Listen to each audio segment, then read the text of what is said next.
Aqui a gente vai ver um narrador que vai contar a história de 4 personagens.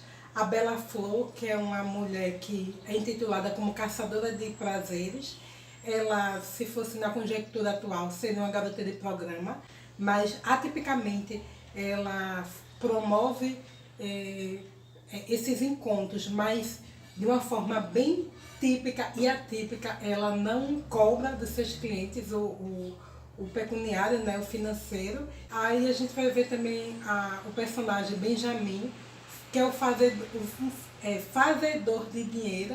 E aí a gente pensa naquela figura do agiota, do bicheiro, de uma pessoa que faz dinheiro meio que de uma forma coercitiva, meio com malandragem, com esperteza, com muito pulso forte. Bento, morto, quase morto, que foi o personagem que mais me tocou no sentido de trazer para mim como leitora e como pessoa a reflexão sobre a vida, sobre vidas que perdem um pouco de sentido da existência por causa de uma infância mal resolvida, uma família que não protegeu, algum abuso.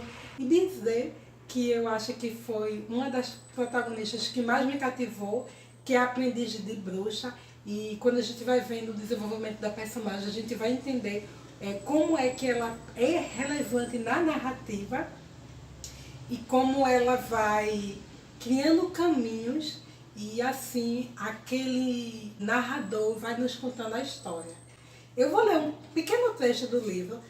A dona dos olhos arrebatadores, que ocupava o apartamento 300, ainda se agarrou à convicção de que todos os homens, por caminhos diversos ou por expedientes só seus, ainda que trocando 6 por meia dúzia, estavam fazendo a mesmíssima coisa desde que o mundo se fez mundo. Ou seja, perseguindo a resposta para a pergunta que não queriam fazer, já que não suportariam descobrir que, nem de longe, estavam preparados para ser o que mais tarde seriam, embora deixasse de doer, jamais, já que crescer dói. Como eu acho que esse trecho ilustra a vida dos personagens, a perspectiva de sua infância, a vida adulta, o segmento da vida, o prosseguimento da vida, quando cada um deles começa a buscar um sentido para a sua existência e esse sentido é um pouco maculado por causa de coisas que eles vivenciaram. A narrativa vai prosseguindo, os personagens vão se abrindo para nós, cada um. Nesse sentido, eu achei a história um pouco arrastada, mas tinha sentido porque eu acho que para o autor construir os personagens, a gente tem um bom conhecimento de cada um deles, tem que ter todo esse processo de elaboração dos mesmos, da sua narrativa, das suas vivências, mas aí a gente vai se deparar com a matriarca, a Hermíria, que ela é diferente da Bizet, que é sua neta. Ela não é aprendiz de bruxa, ela de fato é bruxa. E ali ela vivencia um relacionamento, a vida em família, o cuidado dela em relação às suas plantas, às suas ervas, os seus bruxedos.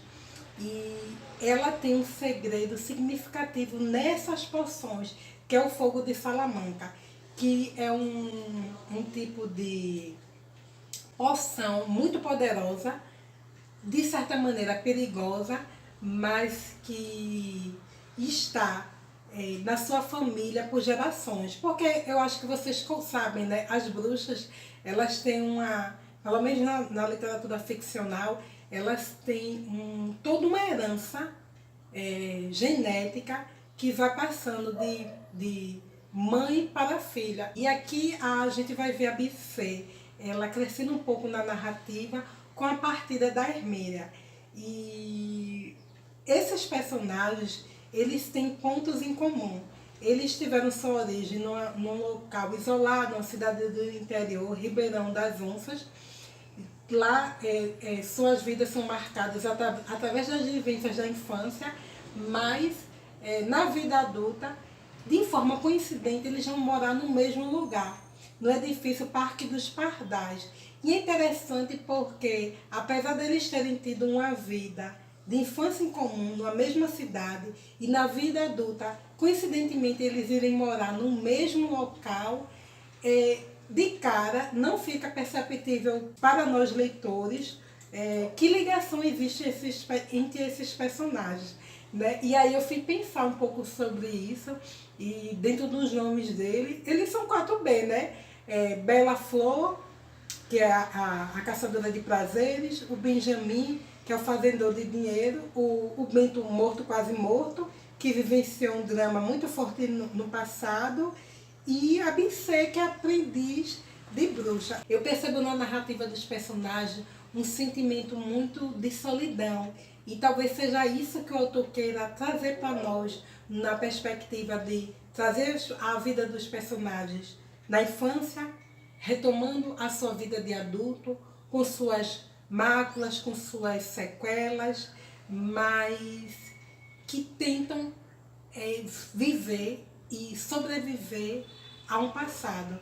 Inclusive, existe um grande mistério nessa narrativa, porque existe um segredo que, de uma forma indireta e direta, une esses 4 protagonistas. E eles começam a receber cartas, cartas num tom de ameaça, cartas que denunciam algo que eles viveram, que eles vivenciaram. E essas cartas, de cara não fica óbvio para mim, para nós leitores, quem é que envia, mas são cartas que os deixam muito preocupados.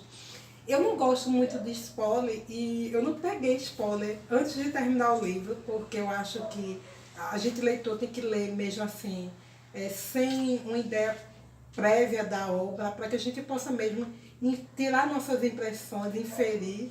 A história vai avançando até um desfecho final. Eu não vou falar mais muito sobre esse mistério, sobre a ponte que cerca os autores, porque aí seria eu falar de toda a obra.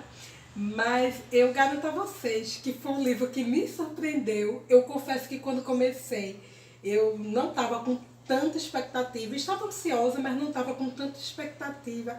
E pessoal, o livro ele tem um final surpreendente de fato. E o que eu mais gostei desse surpreendente foi que não foi nada absurdo. Não é só um final surpreendente, porque eu me deparo às vezes com livros que tem um final surpreendente, mas por vezes meio que absurdos. Ele trouxe um final surpreendente, e aí a gente entende a ligação que existe entre os personagens, o desfecho de cada vida, que mistério é esse que os cerca, mas dentro de uma perspectiva muito factual.